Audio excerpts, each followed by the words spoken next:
roja había devastado la región. Jamás pestilencia alguna fue tan fatal y espantosa.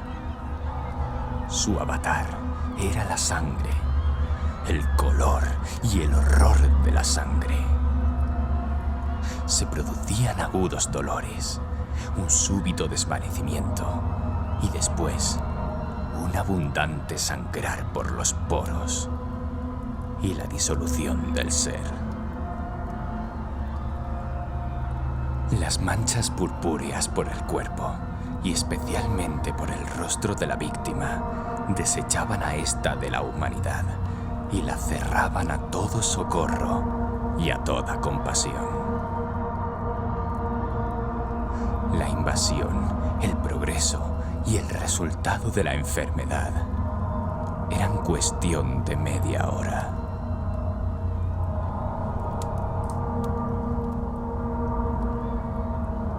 Pero el príncipe próspero era feliz, intrépido y sagaz. Cuando sus dominios perdieron la mitad de su población, reunió a 1 millar de amigos fuertes y de corazón alegre, elegidos entre los caballeros y las damas de su corte, y con ellos constituyó un refugio recóndito en una de sus abadías fortificadas. Era una construcción vasta y magnífica, una creación del propio príncipe, de gusto excéntrico, pero grandioso. La rodeaba un fuerte y elevado muro, con sus correspondientes puertas de hierro. Los cortesanos, una vez dentro, se sirvieron de hornillos y pesadas mazas para soldar los cerrojos. Decidieron atrincherarse contra los súbitos impulsos de la desesperación del exterior e impedir toda salida a los frenesíes del interior.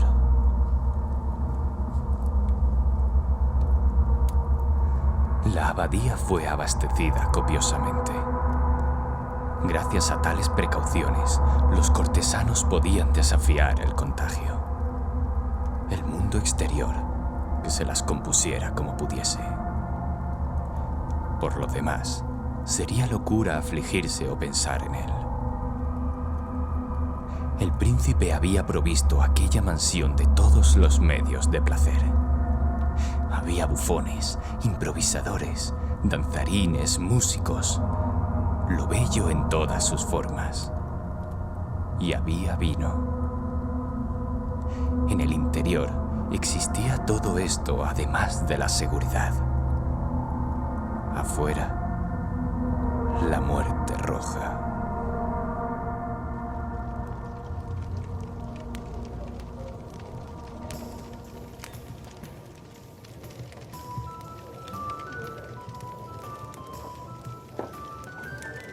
Ocurrió a fines del 5º o 6º mes de su retiro, mientras la plaga hacía grandes estragos fuera, cuando el príncipe próspero proporcionó a su millar de amigos un baile de máscaras de la más insólita magnificencia.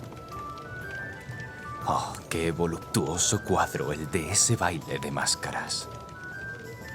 Permítaseme describir los salones donde tuvo efecto. Eran 7 en una hilera imperial. En muchos palacios, estas hileras de salones constituyen largas perspectivas en línea recta cuando los batientes de las puertas están abiertos de par en par, de modo que la mirada llega hasta el final sin obstáculo. Aquí el caso era muy distinto, como se podía esperar por parte del duque y de su preferencia señaladísima por lo bizarro. Las salas estaban dispuestas de modo tan irregular que la mirada solo podía alcanzar una cada vez. Al cabo de un espacio de 20 o 30 yardas encontrábase una súbita revuelta y en cada esquina un aspecto diferente. A derecha e izquierda, en medio de cada pared, una alta y estrecha ventana gótica comunicaba con un corredor cerrado que seguía las sinuosidades del aposento.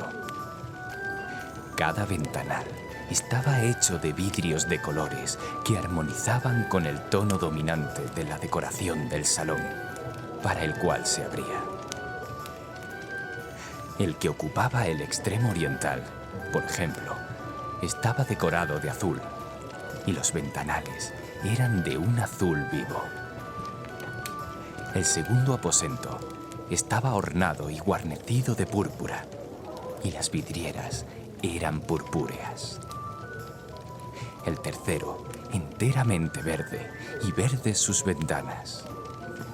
El cuarto, anaranjado, recibía la luz a través de una ventana anaranjada.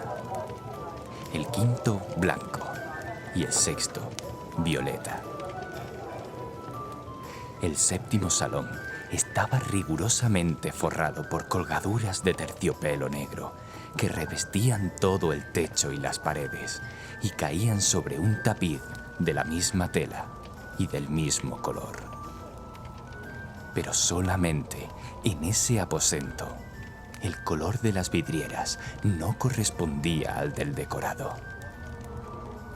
Los ventanales eran escarlata, de un intenso color de sangre. Ahora bien, no veíase lámpara ni candelabro alguno en esos 7 salones, entre los adornos de las paredes o del techo artesonado. Ni lámparas ni velas. Ninguna claridad de esta clase en aquella larga hilera de habitaciones. Pero en los corredores que la rodeaban, exactamente enfrente de cada ventana, levantábase un enorme trípode con un brasero resplandeciente que proyectaba su claridad a través de los cristales coloreados e iluminaba la sala de un modo deslumbrante. Producíase así una infinidad de aspectos cambiantes y fantásticos. Pero en el salón de poniente, en la cámara negra, la claridad del brasero que se reflejaba sobre las negras tapicerías a través de los cristales sangrientos era terriblemente siniestra y prestaba a las fisionomías de los imprudentes que penetraban en ella un aspecto tan extraño que muy pocos bailarines tenían el valor para pisar su mágico recinto.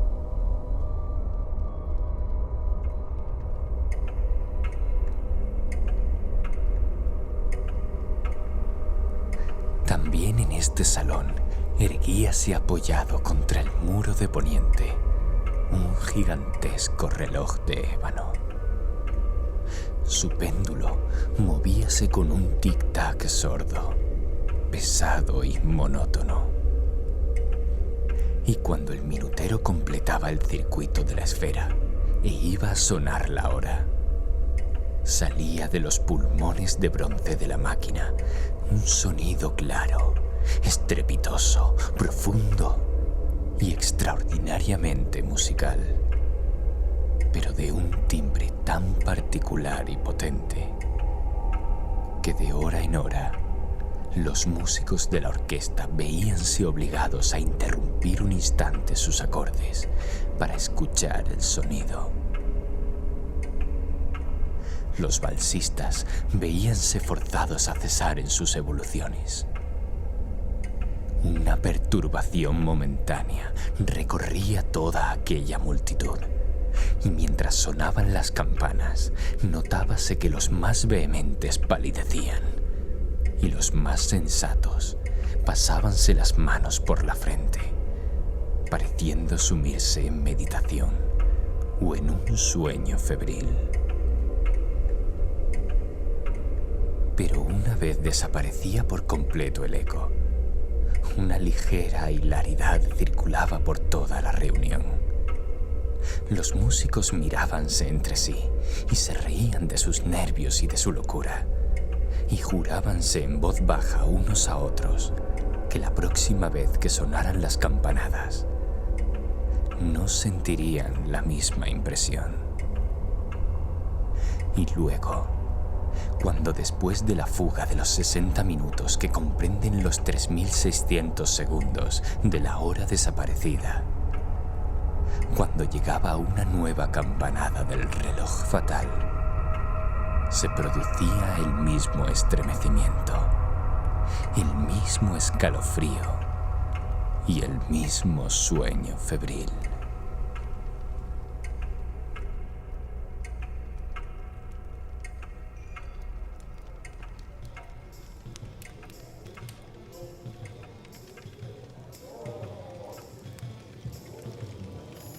Pero a pesar de todo esto, la orgía continuaba alegre y magnífica.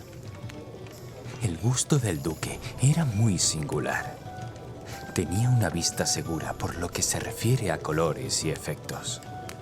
Despreciaba la decoración que estuviese de moda. Sus proyectos eran temerarios y salvajes, y sus concepciones brillaban con un esplendor bárbaro. Muchas gentes lo consideraban loco. Sus cortesanos sabían perfectamente que no lo era. Sin embargo, era preciso oírlo, verlo, tocarlo, para asegurarse de que no lo estaba.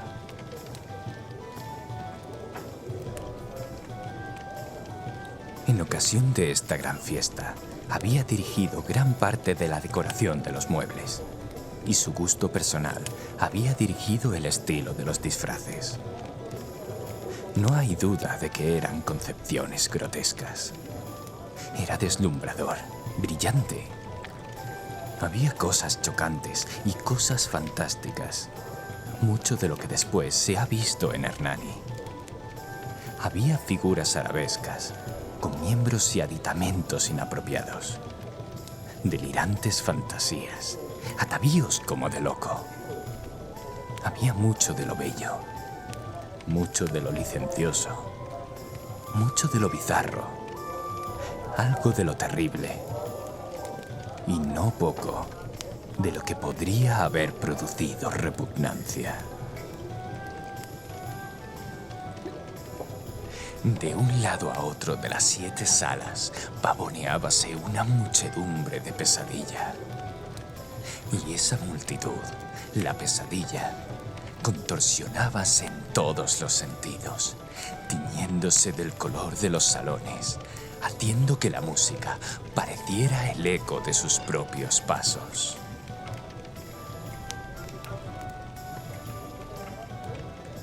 De pronto, repica de nuevo el reloj de ébano que se encuentra en el salón de terciopelo. Por un instante, queda entonces todo parado. Todo guarda silencio, excepto la voz del reloj.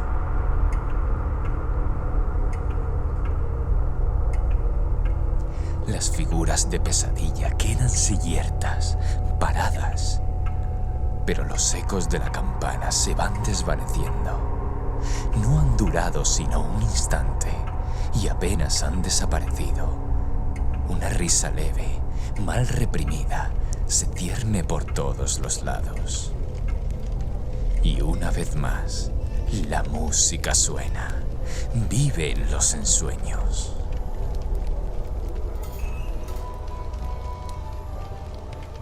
De un lado a otro se retorcían más alegremente que nunca, reflejando el color de las ventanas distintamente teñidas y a través de las cuales fluyen los rayos de los trípodes.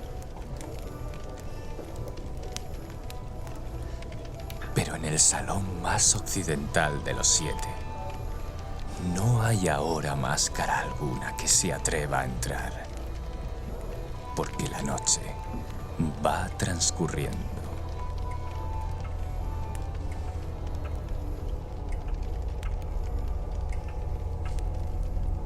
Allí se derramaba una luz más roja a través de los cristales color de sangre, y la oscuridad de las cortinas teñidas de negro era aterradora.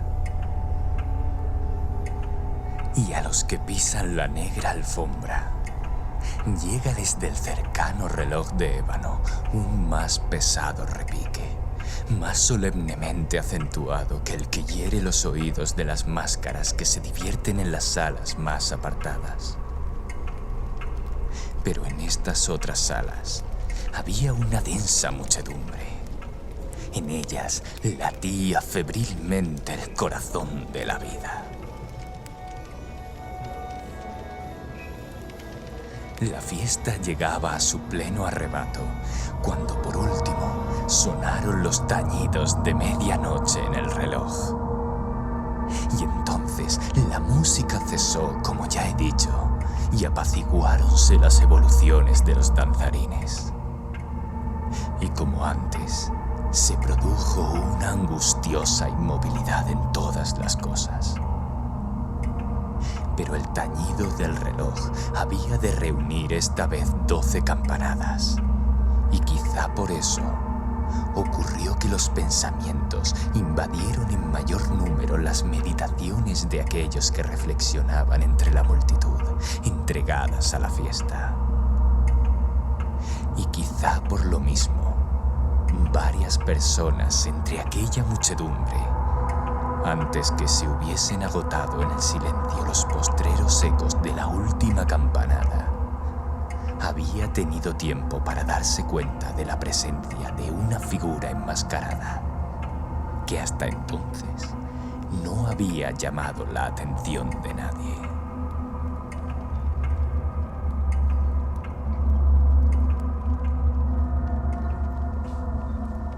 Y al difundirse en un susurro el rumor de aquella nueva intrusión, se suscitó entre todos los concurrentes un murmullo significativo de asombro y desaprobación. Y luego, finalmente, el terror, el pavor y el asco.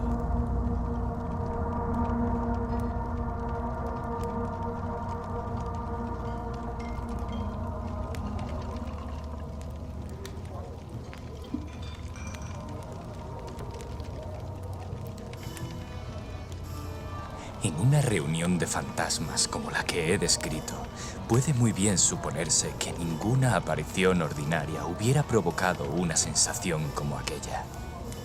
A decir verdad, la libertad carnavalesca de aquella noche era casi ilimitada.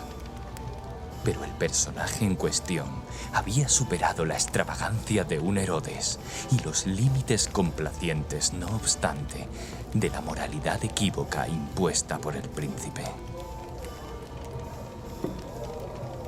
En los corazones de los hombres más temerarios hay cuerdas que no se dejan tocar sin emoción. Hasta en los más depravados, en quienes la vida y la muerte son siempre motivo de juego, hay cosas con las que no se puede bromear. Toda la concurrencia pareció entonces sentir profundamente lo inadecuado del traje y las maneras del desconocido. El personaje era alto y delgado y estaba envuelto en un sudario que lo cubría de la cabeza a los pies. La máscara que ocultaba su rostro representaba tan admirablemente la rígida fisonomía de un cadáver que hasta el más minucioso examen hubiese descubierto con dificultad el artificio. Y sin embargo, todos aquellos alegres locos hubieran soportado y tal vez aprobado aquella desagradable broma. Pero el enmascarado había llegado hasta el punto de adoptar la apariencia de la muerte roja.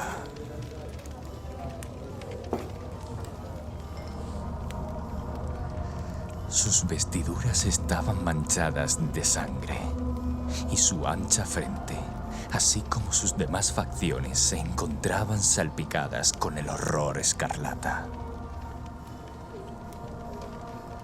Cuando los ojos del príncipe Próspero se fijaron en aquella figura espectral, que con pausado y solemne movimiento, como para representar mejor su papel, pavoneábase de un lado a otro entre los que bailaban, se le vio en el primer momento, conmoverse por un violento estremecimiento de terror y de asco. Pero, un segundo después, su frente enrojeció de ira. ¿Quién se atreve?, preguntó con voz ronca a los cortesanos que se hallaban junto a él. ¿Quién se atreve a insultarnos con esta burla blasfema? Apoderaos de él y desenmascaradle, para que sepamos a quién hemos de ahorcar en nuestras almenas al salir el sol. Ocurría esto en el Salón del Este, o Cámara Azul, donde hallábase el príncipe Próspero al pronunciar estas palabras. Resonaron claras y potentes a través de los 7 salones, pues el príncipe era un hombre impetuoso y fuerte, y la música había cesado a un ademán de su mano. Ocurría esto en la Cámara Azul, donde hallábase el príncipe rodeado de un grupo de pálidos cortesanos. Al principio, mientras hablaba, hubo un ligero movimiento de avance de este grupo hacia el intruso, que en tal instante estuvo también al alcance de sus manos, y que ahora, con paso tranquilo y majestuoso, acercábase cada vez más al príncipe. Pero por cierto terror indefinido que la insensata arrogancia del enmascarado había inspirado a toda la concurrencia, nadie hubo que pusiera mano en él para prenderle, de tal modo que sin encontrar obstáculo alguno, pasó a una yarda del príncipe, y mientras la inmensa asamblea, como obedeciendo a un mismo impulso, retrocedía desde el centro de la sala hacia las paredes, él continuó sin interrupción su camino, con aquel mismo paso solemne y mesurado que le había distinguido desde su aparición.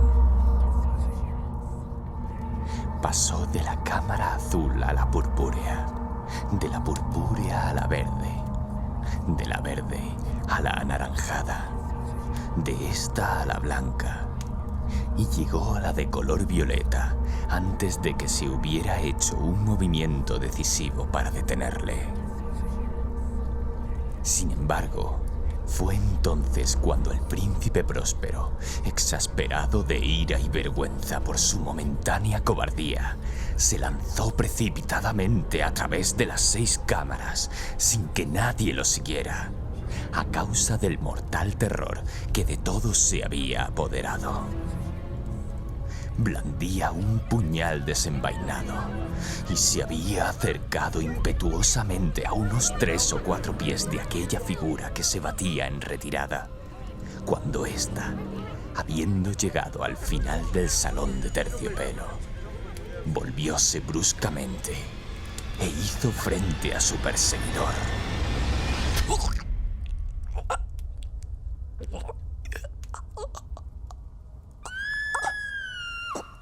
Sonó un agudo grito, y la daga cayó relampagueante sobre la fúnebre alfombra, en la cual, acto seguido, se desplomó, muerto, el príncipe Próspero.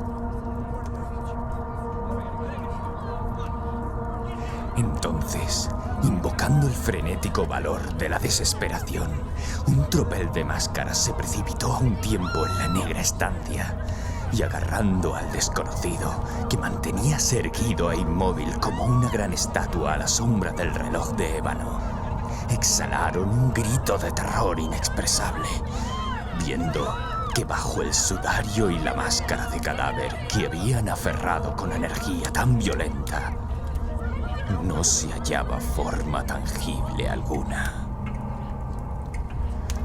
Y entonces reconocieron la presencia de la muerte roja.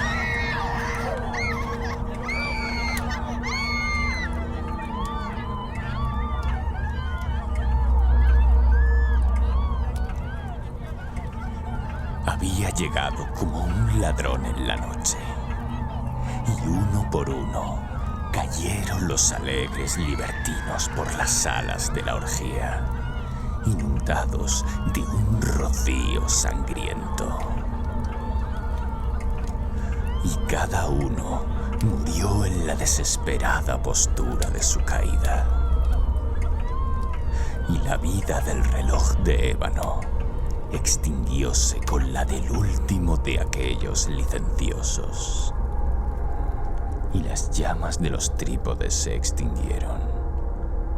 Y la tiniebla, y la ruina, y la muerte roja tuvieron sobre todo aquello ilimitado dominio.